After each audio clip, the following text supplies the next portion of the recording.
So again, this self-care is incredibly important for preventing burnout, meaning the more that we give of ourselves and don't find a way to refill our own individual like bucket of resources, it makes it very difficult to sustain over time. It leaves us kind of feeling without that fuel, that energy to keep going. And you deserve it. We all deserve some me time. So further examples of self-care.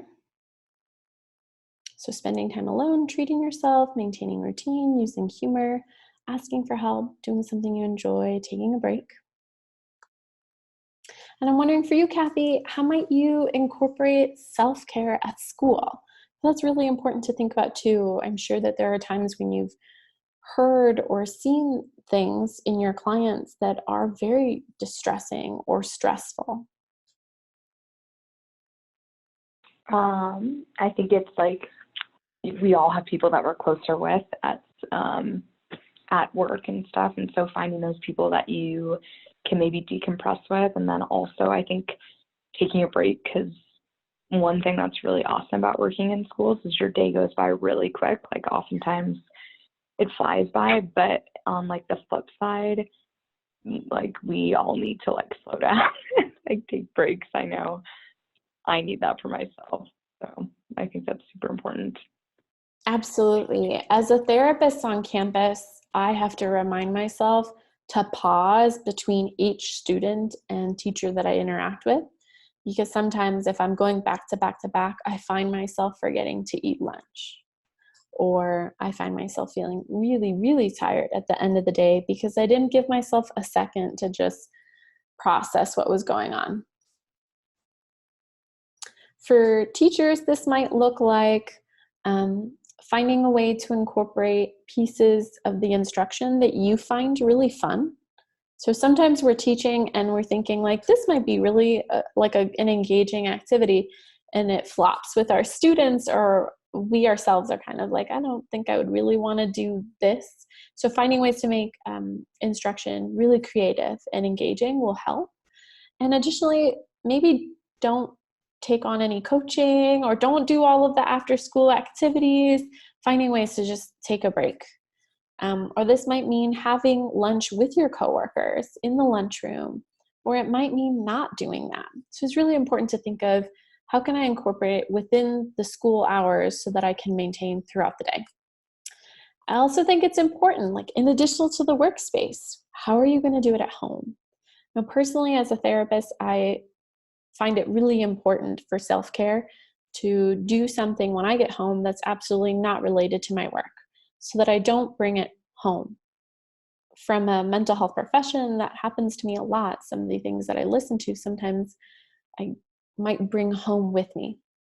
And teachers also see some very concerning pieces that come up with their students. And so how do you plan to not bring it home? How are you incorporating, like enjoying your time home, whether it's through dinner or spending time with whoever it is at home? And that could be your pets, a significant other, if you live with extended family members, or taking care of your plants. There has to be something that brings you back home, that centers you and allows you to find rest and a break from the work day. Outside of individual training, it's really important to think about how we can incorporate this school-wide. So one way to do this would be identifying leaders within the school. That kind of varies by school. If there are people like yourself, Kathy, that are social workers, there are certain specific elements that we're expected to fulfill, but also identifying ways that you might be able to empower school staff to kind of participate in trauma-informed practices. And then having ongoing trauma training and discussion, or at least thinking about this at team meetings. Do you get to go to those, Kathy, the team meetings or the faculty meetings to kind of discuss these things? I definitely do. Awesome. Do you have anything scheduled that you think might be helpful for your site? At the moment, I don't know what the each faculty meeting is set up for the year, so that would be a good thing to figure out. I know we had our first grade team present on feedback a few days ago during that meeting, so Yeah. this could definitely be a future thing because I think self-care is kind of being a buzzword. So Yeah, that might be a really helpful place to start. It's kind of like, okay, how are we taking care of ourselves throughout the school year? yeah. Another piece that would be helpful is kind of identifying or developing protocol for students with trauma backgrounds. So throughout the school year, we hear a lot about specific students that we're concerned with.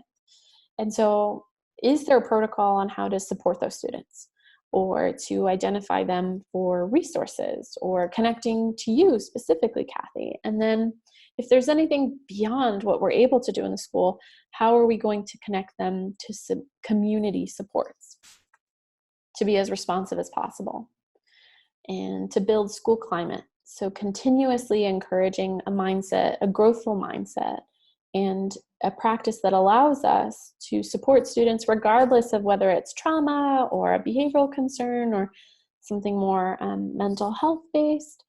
Is the school itself leaning in towards thinking about this as we're working with our students as well as engaging them academically?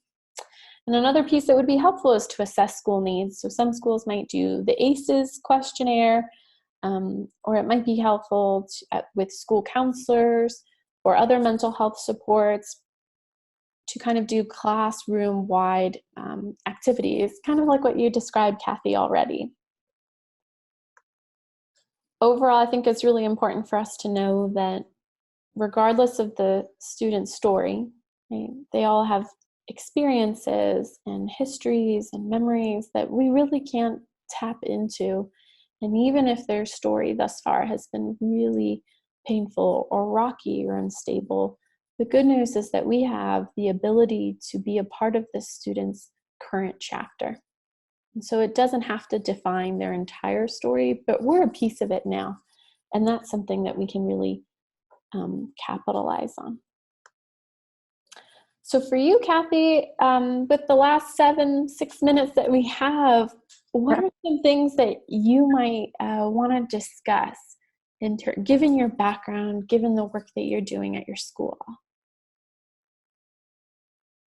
I don't have much else. I did like that last slide because I think that's so important too, like the point of finding and meeting these needs of students with trauma is like the idea too that if they get the right tools, they're going to do awesome. Like they're going to be really resilient adults. It's just like, I don't know, that's how I sort of view it. So I really like that last slide. Yeah. I think even for us as mental health or people in this profession, it's so important for us to recognize that we want to make the biggest difference right now and to be able to see the outcomes of our efforts. And that may not always be the case. Sometimes we're the touching point or the one piece as they're moving along, and that trauma especially is an ongoing, lifelong examination and redefining what this means at every stage of their lives. And so we won't be there for all of it, but I think it is really a privilege to be there for this piece. Definitely. Yeah, well, thank you so much. Thank you, Kathy. If you have any questions or want to contact me in the future, you absolutely can. Thank you. Sorry it was just me, but I'm glad you recorded it. So No worries at all. Yeah, and I appreciate the questions that you asked and your background. I'm so glad that multiple schools are kind of incorporating that and that you do have that ability to be there.